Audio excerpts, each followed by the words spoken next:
जय माता की मित्रों। आज बात करते हैं पूर्वाषाढ़ा नक्षत्र में मंगल देव की। पूर्वाषाढ़ा शुरू जब किया था उसी समय बता दिए थे आपको चारों चरण। स्वामी ग्रह जो पूर्वाषाढ़ा का पुस्तकों में लिखा गया है वो शुक्रदेव है और चारों चरण धनु राशि में विद्यमान होते हैं। तो धनु राशि का स्वामित्व गुरुदेव को दिया हुआ है। तो जब भी किसी ग्रह को पूर्वाषाढ़ा में आप देखते हैं तो आपको साथ में गुरु की स्थिति और शुक्रदेव की स्थिति भी जरूर देखनी चाहिए, तब हम लोग कुछ अच्छे फल प्राप्त कर पाते हैं। क्योंकि सब वीडियो की और पोस्ट की एक सीमा होती है, उससे ज़्यादा बताया भी नहीं जा सकता और बोलना भी थोड़ा मुश्किल होता है, समझना भी मुश्किल होता है। अथाह समुद्र से थोड़ा थोड़ा करके ही हम लोग कुछ सीख सकते हैं। और ज्योतिष में एक ऐसा क्षेत्र है कि बहुत कुछ पुस्तकों में लिखा गया है और बहुत कुछ आपको अभ्यास से मिलता है। उससे ज़्यादा आपको अलग अलग गुरुओं से या अलग अलग विद्वानों से सुनने को मिलता है। और फिर आपके खुद के अंदर जो गुरु विद्यमान है, आपकी प्राण शक्ति, आपकी चेतना शक्ति, उसको जागृत करने से मिलता है। क्योंकि कोई भी अच्छा ज्योतिष बगैर ध्यान साधना के, बगैर ईश्वर निष्ठ हुए, अगर हम लोग ये सोचे कि वो अच्छा ज्ञान प्राप्त कर सकता है तो हमारे अनुसार संभव नहीं है।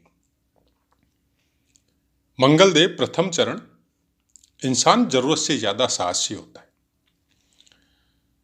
और साथ में अगर गुरु हो जाए तो उसका बहुत अच्छा फल प्राप्त होता है। फिर दूसरा चरण चिंतित मन स्थिति होता है, मतलब हर समय चिंता में रत रहना।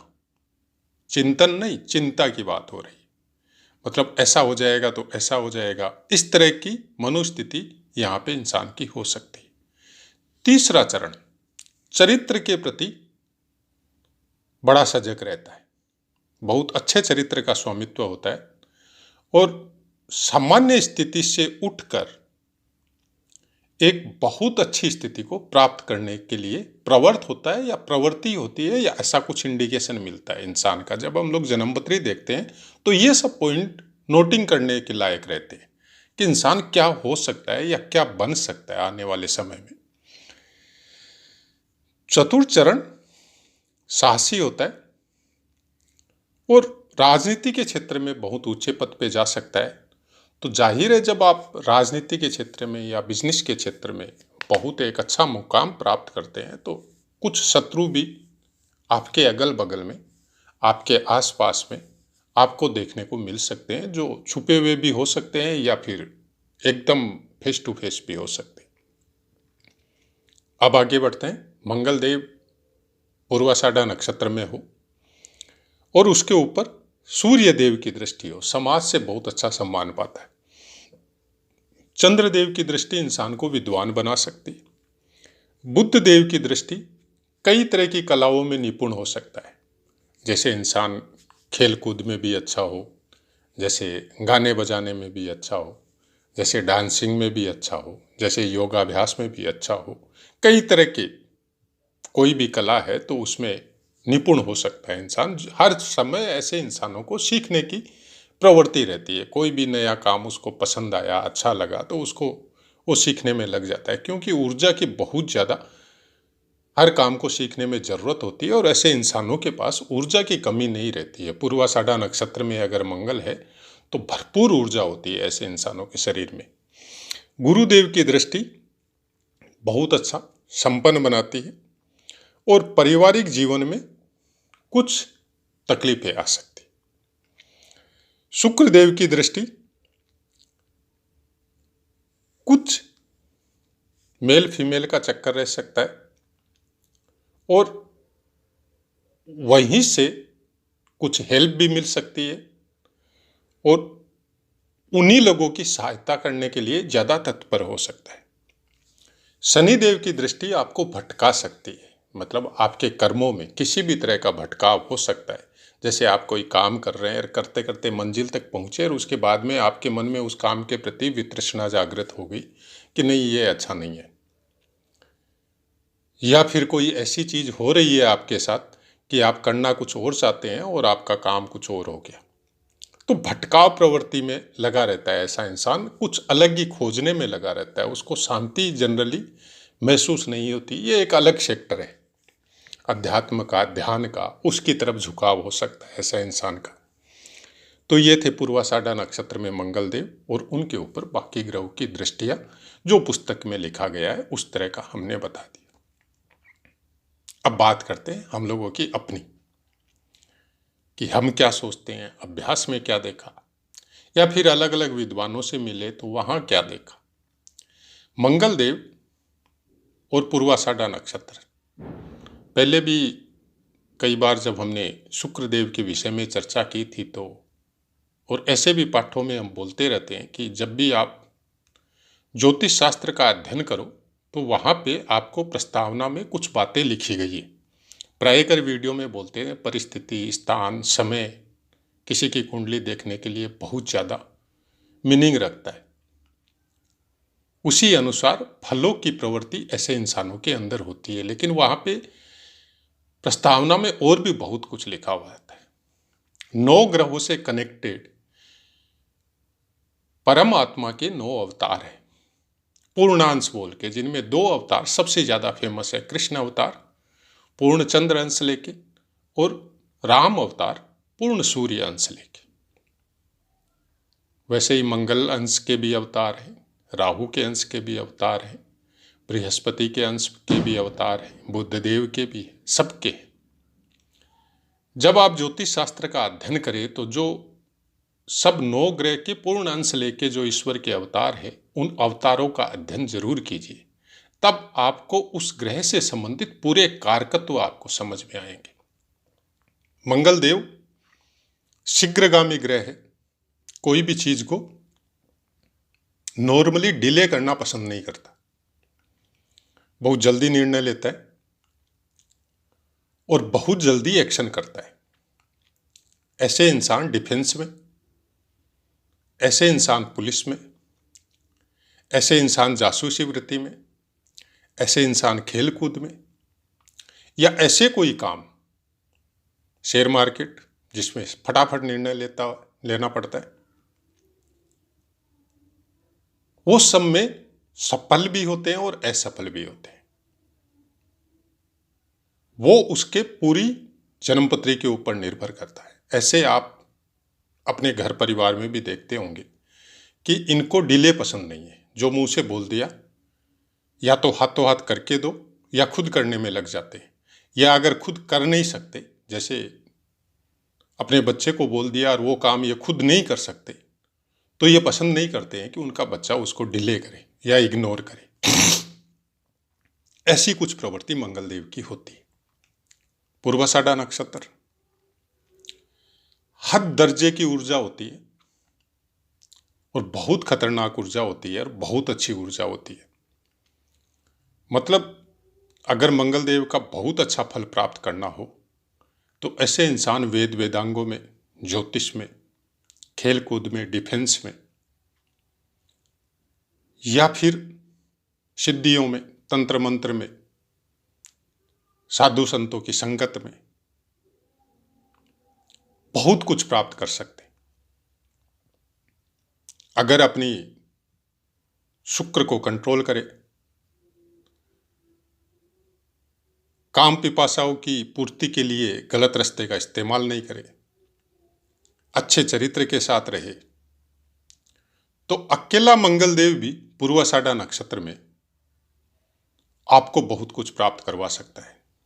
और ये आप मान के चलिए कि हम लोग किसी एक ग्रह से कुछ ज्यादा मात्रा में अंश लेके सब जीव इस पृथ्वी पे, जिसको मनुष्य बोला जाता है, वो जन्म लेते हैं। बाकी ग्रह के थोड़े थोड़े अंश होते हैं, थोड़ी थोड़ी ऊर्जा होती है, लेकिन किसी एक ग्रह की बहुत अच्छी ऊर्जा होती है, जिसको हम लोग देख सकते हैं, षड्बल के द्वारा देख सकते हैं, भाव बल के द्वारा देख सकते हैं, और उसी के अनुरूप जिस ग्रह का, जैसे हमारा सूर्य बहुत स्ट्रोंग है, षटबल में सबसे ज़्यादा तेज है, या हमारा चंद्रमा षटबल में सबसे ज़्यादा ऊर्जा दे रहा है, या शनि दे रहा है, या राहु केतु दे रहा है, तो उसके अंश के अनुसार उस नक्षत्र के अंश को मिला के हम लोग अपनी दिनचर्या में अगर परिवर्तन करें तो हम लोग बहुत कुछ प्राप्त कर सकते हैं।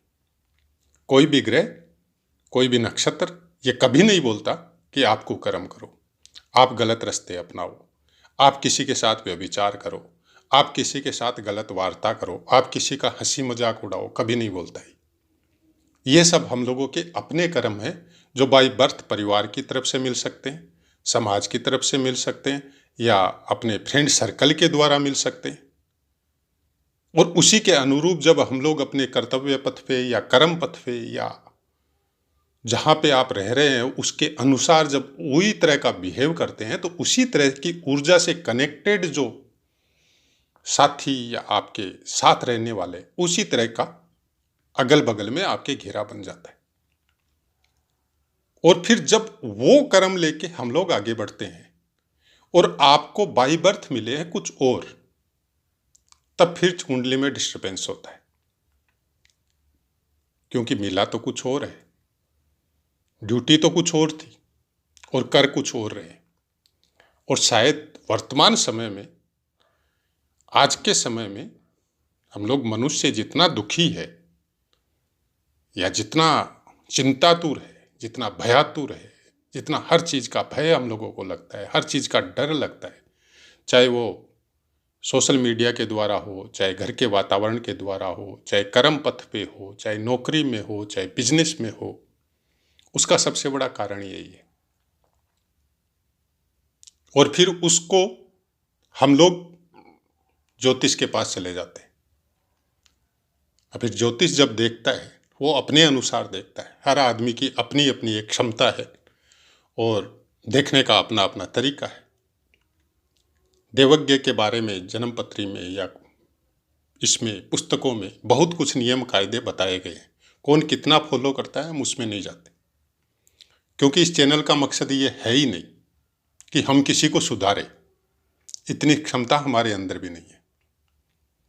हम केवल इतना बोलते हैं कि आप ज्योतिष में अगर थोड़ी सी भी रुचि रखते हैं तो चाहे 1% ही सही, अच्छी पुस्तकें, होरा शास्त्र वगैरह अपने पास रखिए और उसका पठन कीजिए, अच्छे चैनलों से सुनिए, फिर अपनी जन्मपत्री पे अभ्यास कीजिए। ज्योतिष आपको बोलता है कि आप अपने चरित्र को, आप अपने कर्म को, आप अपनी दिनचर्या को व्यवस्थित कीजिए, उसी का मतलब ज्योतिष है। ज्योतिष वो नहीं है कि आपको कोई ये बोल रहा है कि आपका ये घर एक्टिव नहीं है, इसको एक्टिव करना पड़ेगा, या ये ग्रह डीएक्टिव है, इस ग्रह को एक्टिव करना पड़ेगा।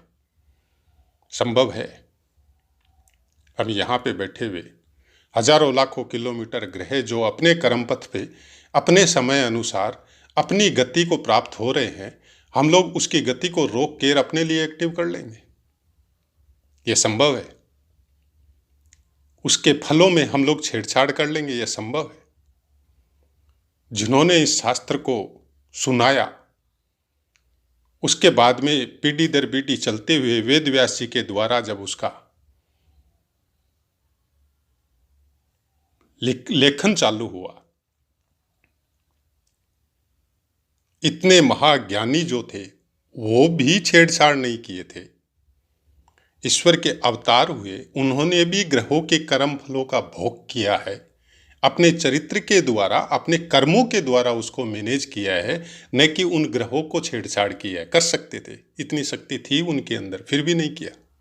समय में हेरफेर वो भी नहीं करते। आज भी आपको ऐसे संत या ऐसे ज्योतिषी मिल जाएंगे, जब आप उनका अपना दुख तकलीफ लेके उनके पास जाते हैं तो आपको कुछ वो काम करने के लिए बोलते, कि जैसे सुबह जल्दी उठिए, माता पिता का दर्शन कीजिए, या अपने घर में कोई इष्ट देव है, कुल देव है, उनका दर्शन कीजिए, या आपको कुछ दान दक्षिणा करने के लिए बोलते हैं, या आपको नंगे पैर कुछ देर बालू में या बगीचे में घूमने के लिए बोलते हैं। लेकिन आपको ये नहीं बोलते कि आपका ये ग्रह आपको खराब फल दे रहा है, कभी नहीं बोलते हो। और आज तो सोशल मीडिया में हम लोग डायरेक्ट बोलते हैं। हम लोग को इतने त्रिकालदर्शी हो गए कि हम लोग डायरेक्ट बोल देते हैं कि आपके शनि ग्रह यहाँ पे बैठे हुए, इसलिए ये पीड़ा आपको भोगनी पड़ेगी, आपको ये काम करना पड़ेगा। हम आपके लिए कर देते हैं, आप दक्षिणा भिजवा दीजिए। यही सब देखने को सुनने को मिलता है। और ये सब करने के बाद में भी जब कुछ नहीं होता है, तब फिर हम लोग डायरेक्ट बोल देते हैं ज्योतिष झूठा है। सबसे पहले खुद को देखिए कि हम लोग कितने सच्चे हैं। अपने आप को सुधारने की प्रेरणा ज्योतिष देता है। ज्योतिष का मतलब ही है कि आपको वो ज्ञान प्राप्त करवाना जिसके द्वारा आप संसार से कनेक्टेड जो भौतिक संबंध है इस शरीर के, उसको समझ सके। वेदों में लिखे हुए श्लोक, एक तो पुस्तक में लिखे हुए अर्थ, एक वो अर्थ जो पुस्तकों में नहीं लिखे हुए हैं, वो अपने इंटरनल ज्ञान के द्वारा समझ सके। ज्योतिष ये प्रेरणा देता है आपको। ज्योतिष आपको भविष्य जानने के लिए नहीं बोलता है, क्योंकि ज्योतिष हमेशा बोलता है कि भविष्य में आप परिवर्तन नहीं कर सकते। जो प्रारब्ध हम लोगों को मिला है, चाहे हमको, आपको, चाहे किसी को भी, ये सबको मिला है, उसमें छेड़छाड़ नहीं कर सकते आप। वो फलों को हमको भी भोगना है, आपको भी भोगना है, लेकिन उसको समझ के अपनी दिनचर्या में परिवर्तन कर सकते हैं। वर्तमान कर्मों में छेड़छाड़ कर सकते हैं कि आप क्या कर रहे हैं और आपको क्या करना चाहिए, वो जरूर कर सकते हैं। और उसके द्वारा वो चीजें मैनेज होती है। जब भी आप कुछ अच्छा करते हैं, आपके अंदर एक पॉजिटिव एनर्जी बहुत ज्यादा मात्रा में ग्रो होती है। जब इंसान के अंदर पॉजिटिव एनर्जी मतलब मंगल का साहस, जब वो ग्रो होता है एक पॉजिटिव वे में, तब आप किसी से झगड़ा नहीं करते, आप अपनी विल पावर को ग्रो करते हैं कि आपके ऊपर कोई भी तकलीफ आई तो आज सोच समझ के उसमें धीरे से निकल जाते हैं अपने कर्मों के द्वारा। और एक दूसरा है, आप ही के समकक्ष है, सेम पीड़ा उसमें भी आती है, और वो रो धो के तकलीफ में घर वालों को, समाज को, सबको दुखी कर देता है, क्योंकि उसको भोगना नहीं आता है। सेम ही पीड़ा है, एक आदमी साहस से, अपनी एनर्जी से, अपनी विल पावर से उसको भोग के आराम से उस समय के पार हो जाता है। समय तो रुकता नहीं है। और एक आदमी है उस समय में इतना दुखी होता है और वो सबको दुखी भी कर देता है। तो प्रारब्ध का भोग तो भोगना ही पड़ेगा। इस चैनल के द्वारा यही समझाने का प्रयास करते हैं कि आप अपने आप को व्यवस्थित कीजिए। ग्रह को एक्टिव या डीएक्टिव करने की मत सोचिए, अपने आप को एक्टिव कीजिए, अपनी दिनचर्या को व्यवस्थित कीजिए, अपने कामों को व्यवस्थित कीजिए। और साधु संत भी हमेशा से यही बोलते आ रहे हैं। हम लोगों का सबसे बड़ा धर्मशास्त्र है गीता, वो भी यही बोल रही है। तो फिर उनका पठन पाठन कीजिए। किसी स्वार्थवश अगर आप कोई पूजा कर रहे हैं, आपको किसी ने बता दिया आपका ये ग्रह वीक है, आप उसकी वो कीजिए, अच्छी बात है, करनी चाहिए। कोई भी वो रास्ता जिसके द्वारा आपका विल पावर ग्रो होता हो और आपको आत्मा में या मन में शांति होती हो कि अब हमको ठीक हो जाएगा, तो उसको करना चाहिए। हम मना नहीं करते उसके लिए, उसको करना चाहिए। उसके बताए अनुसार वो ठीक होगा या नहीं होगा वो बाद का मैटर है, लेकिन आपकी विल पावर ग्रो हो रही है, उसके बाद में वो ठीक हो जाएगा। बोलते हैं ना, मन के हारने से हार हो जाती है और मन के जीतने से जीत हो जाती है। मन में अगर ठान लिया कि हम जीतेगा तो आप जीतते हैं। यही नेचुरलिटी का नियम है। ज्योतिष के द्वारा हर चीज में, हर व्यवस्था में, हर दिनचर्या में, हर नियम में समाज के जितने भी पुराने चले आ रहे हैं उनमें सब में यही कंट्रोल करना बताया गया है कि आप अपने चंद्रमा को कंट्रोल कीजिए, मतलब मन को कंट्रोल कीजिए। सुबह उठने का इच्छा नहीं होता है, फिर भी सामाजिक नियम और बंधन ऐसा होता है कि सुबह आपको सूर्योदय के पहले उठना है। उसको फॉलो करना पड़ेगा, क्योंकि मन को कंट्रोल में रखना है। तो ऐसी बहुत सी बातें हैं जो प्रायकर हम सब पाठ में बताते हैं। मकसद यही है कि ज्योतिष से दुखी मत होइए, अपनी दिनचर्या को व्यवस्थित कीजिए। अगर गलत हो रही है तो उसको ठीक कीजिए। अपने कामों को देखिए कि आप अपने कामों के द्वारा किसी को दुखी कर रहे हैं कि चाहे परिवार का मेंबर हो, चाहे समाज का मेंबर हो, उसको ठीक कीजिए। बोलना बहुत आसान है कि उसने हमारे साथ गलत किया तो हम अच्छा क्यों करें। कितना समय मिला है, थोड़े से समय तो जीना है। इस भौतिक शरीर में कितना दिन रहना है अपने को। उसने गलत किया, ये उसका कर्म है, आप क्यों गलत हो रहे हैं। आप उसका अच्छा नहीं करना चाहते, कोई बात नहीं है, बुरा तो मत कीजिए, ये तो अपने हाथ में है। आशा है मित्रों पाठ समझ में आया होगा। अपनी वाणी को विराम देते और आपसे आज्ञा लेते। जय माता की।